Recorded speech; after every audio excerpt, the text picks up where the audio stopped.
కానీ తెలుగు ఉద్యోగస్తుల దగ్గరికి వచ్చిన పేరెంట్స్ కానీ యాక్సిడెంట్లో మరణించడం జరిగితే అది చాలా పెద్ద బర్డెన్ అండి. విద్యార్థి మరణించాడంటే ఆ విద్యార్థి దేహాన్ని ఇండియా పంపటం అనేది చాలా పెద్ద కష్టమైన పని. అలాగే ఉద్యోగం చేసిన వాళ్ళ పేరెంట్స్ చనిపోయినా కూడా వాళ్ళని పంపించడం, అలాంటి వాటికి ఈ పెద్ద జాతీయ సంఘాలు ఆల్రెడీ సహాయం చేస్తున్నాయి. దానికోసం సపరేట్గా టీమ్ స్క్వేర్ అని చెప్పి ఒక సపరేట్ వింగ్ ఉంది. అలాగే ఆటా ఫౌండేషన్ కాకుండా టీమ్ స్క్వేర్ అనేది ఇదే పనిచేస్తుంది. దానికి సంబంధించిన అన్ని చోట్ల కూడా వర్క్ చేస్తారు. అలాగే ఆటా, అమెరికన్ తెలుగు అసోసియేషన్ ఆటా చేస్తుంది, నాట్స్ చేస్తుంది. అలా కాకుండా వేరే ప్రైవేట్గా కూడా కొందరు చేస్తారు. అయితే ఏంటంటే అలా జరిగింది, నెలకు 1, 2, 3, 4 జరిగింది. వాటిని చేయడానికే వాళ్ళు బోల్డంత డబ్బులు రైజ్ చేసి కష్టపడి ఇమిగ్రేషన్ వాళ్ళతో మాట్లాడి, అక్కడ ఇండియన్ కౌన్సిల్ జనరల్తో మాట్లాడి వాళ్ళ ద్వారా కోఆర్డినేట్ చేసి పంపిస్తారు.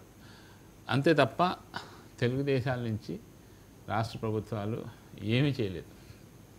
ఇంతవరకు ఏమీ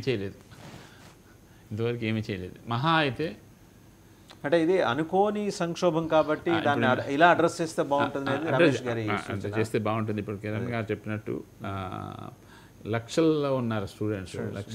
ఇట్స్ నాట్ పాసిబుల్. ఒకటి వాసుదేవన్ గారు, జస్ట్ చిన్న కరెక్షన్ ఏంటంటే, I'm not so naive to believe that when our chief ministers go, they stand up and they give a lot of importance. I don't think so. What I'm trying to say is, hope I will correct what I had to say. I'm asking if our two chief ministers can come together, can think of some plan to take care of these kind of situations, which is very, very temporary in nature. I don't want that also, but అంటే మన problem గురించి మాట్లాడినప్పుడు solution కూడా ఇది ఒకటి తాత్కాలికంగా, but 90% of the course correction must be done from the student point of view. Self correction, self regulation, self introspection is the only answer for these kind of situations. మీరు అనేది sir, అంటే మీరు అనేది governments తో negotiate చేయమని కాదు, ఒక funding ఏమైనా ఫామ్ చేస్తే అట్లీస్ట్ ఈ ఆపత్కాలం ఏమైనా గడిచిపోతుందనే కదా. That's all sir. ఇది ఆపత్కాలం కాదనేది, ఇది ఆపత్కాలం కాదన్నా. నువ్వు చేస్తానన్న పని నువ్వు చేయకుండా వేరే పని చేసుకుంటూ నువ్వు ఆపత్కాలం అనమాక. మనం చేసే తప్పు. కిరణ్ గారు చాలా క్లారిటీతో ఉన్నారు. కాళ్ళ మీద పడుతుంది అంటారు కదా, వదులుకోలేదు కదా. ఇప్పుడు మన ఇండియాలో చీఫ్ మినిస్టర్లు కూడా ఏదో కొన్ని గవర్నమెంట్ ప్రోగ్రాములు పెట్టి ఏదో కొంతమందిని పంపించారేమో కానీ గవర్నమెంట్ స్పాన్సర్డ్ ప్రోగ్రామ్స్ కావు మనకి అమెరికాకు రావటం అనేది. I do agree with you Kiran గారు. మీతో పూర్తిగా ఏకీభవిస్తాను, ఎందుకంటే I know you since a long time. గడిచిన 2 దశాబ్దాలు మిమ్మల్ని చూస్తున్నా. ఎక్కడి నుంచి మీరు మీ ప్రస్థానం ప్రారంభించారు, ఎంత స్ట్రగుల్ అయ్యి అక్కడికి వెళ్ళారు.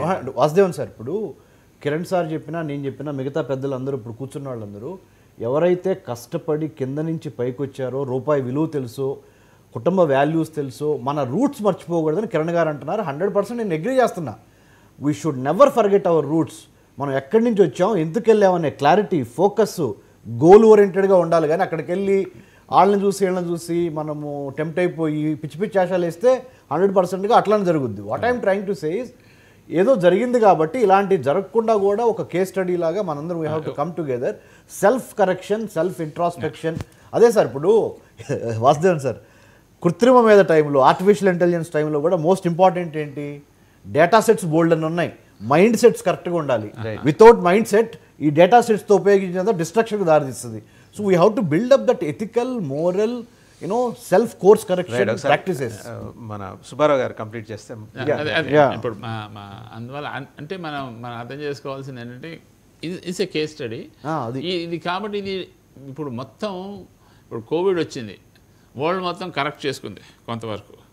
కొన్ని హెల్త్ ఇష్యూస్ కరెక్ట్ చేసుకుంది, కొన్ని జాబ్ ఇష్యూస్ కరెక్ట్ చేసుకుంది. అలాగే ఇది స్టూడెంట్ ఎడ్యుకేషన్ సిస్టము, మన వాళ్ళు వెళ్ళే ఆస్పిరేషన్స్ ఇవన్నీ కూడా కరెక్ట్ చేసుకునే సమయం ఇది మనం కరెక్ట్ చేసుకోవాలి. ఇది కరెక్ట్ చేసుకోవాలి. ఎస్, కొంతమంది దానివల్ల ఇబ్బంది పడతారు, తప్పదు. ఇప్పుడు అందరూ ప్యానలిస్టులు కూడా చెప్పింది ఏంటంటే వాళ్ళు స్వతహా చేసుకున్న తప్పుల వల్ల ఇబ్బంది పడేవాళ్ళు తప్ప జెన్యూన్గా వాళ్ళకి ఎలాంటి ప్రాబ్లం లేదు అని చెప్పి. ట్రంప్ తను చెప్పినవన్నీ కూడా చాలా స్ట్రిక్ట్గా చేస్తున్నాడు. ఇల్లీగల్గా కేసులు ఉన్న వాళ్ళందరినీ పంపించేస్తానని ఇప్పుడు కంబోడియా, బ్రెజిల్ లాంటి దేశాలకి సంఖ్యలు వేసి పంపించాడు.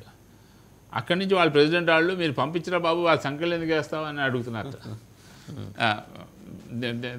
అంత అంత అంటే but he wanted do and he want to send a message across the globe and especially with in USA that ఈ చెప్పినవన్నీ చేస్తాను చేసి తీరుతాను. You can't take me for granted, rather take America for granted. Right. ఒకసారి గిరిధర్ గారు దగ్గరికి గిరిధర్ గారు, so చూసారు కదా సార్, ఇన్ని రకాల అబ్జర్వేషన్స్ ఉన్నాయి, కొన్ని వాస్తవాలు. ట్రంప్ చేస్తున్నది మరి ఆయన పర్స్పెక్టివ్లో, ఆయన దేశం పర్స్పెక్టివ్లో కరెక్టే.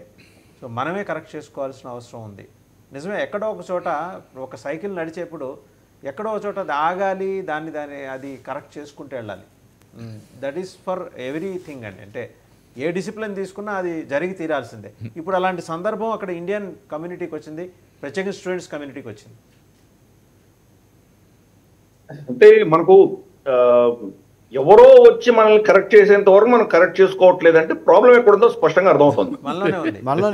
ట్రంప్ చట్టానికి కాకుండా చట్టానికి వ్యతిరేకంగా ఆయన ఏమైనా చేస్తున్నాడా?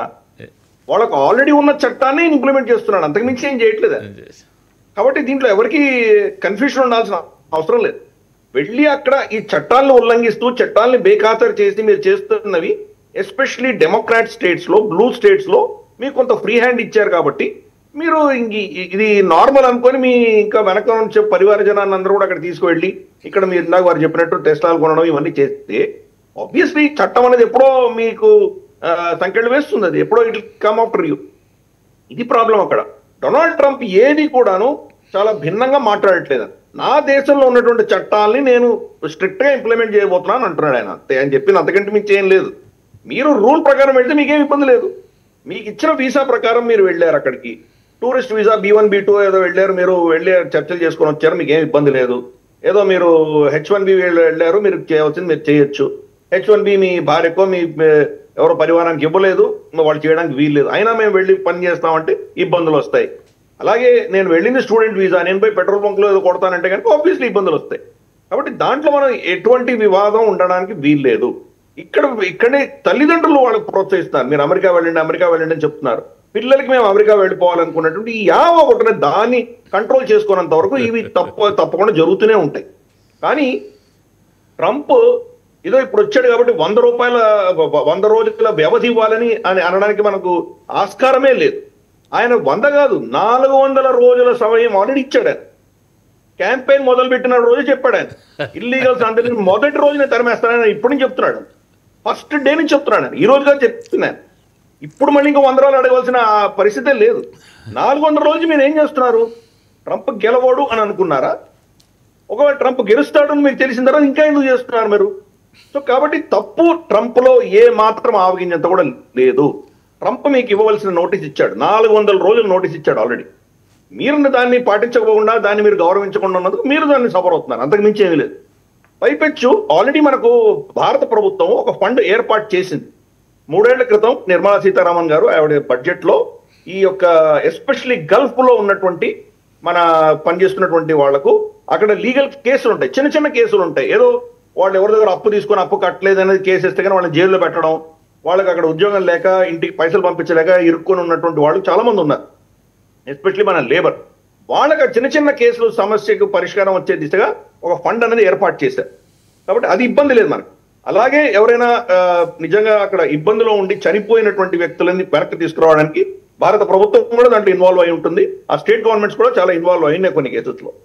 కానీ మేము 3 నెలలు మాకు ఉద్యోగం లేదు, మాకు తెచ్చుకున్న పైసలు ఖర్చు అయిపోయినాయి, ఇప్పుడు మమ్మల్ని పెట్రోల్ బంకుల్లో పని చేయనివ్వకుండా ఆపుతున్నారు వీళ్ళు, అయినా మాకు ఇప్పుడు ఆంధ్రప్రదేశ్ ప్రభుత్వం, తెలంగాణ ప్రభుత్వం మమ్మల్ని ఆదుకోవాలి 3 నెలలు అనడంలో ఏం న్యాయం?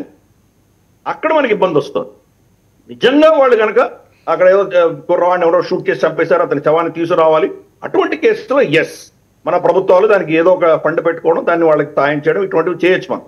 కాకపోతే మీ సొంత ఆలోచనతోటి ఎవరి ప్రమేయం లేకుండా మీరే మీ యొక్క నిర్ణయంతో ఆ దేశానికి వెళ్ళి మీరు కష్టాలు పడుతుంటే భారత ప్రభుత్వం వచ్చి మిమ్మల్ని ఆదుకోవాల్సిన ఆవశ్యకత లేదు.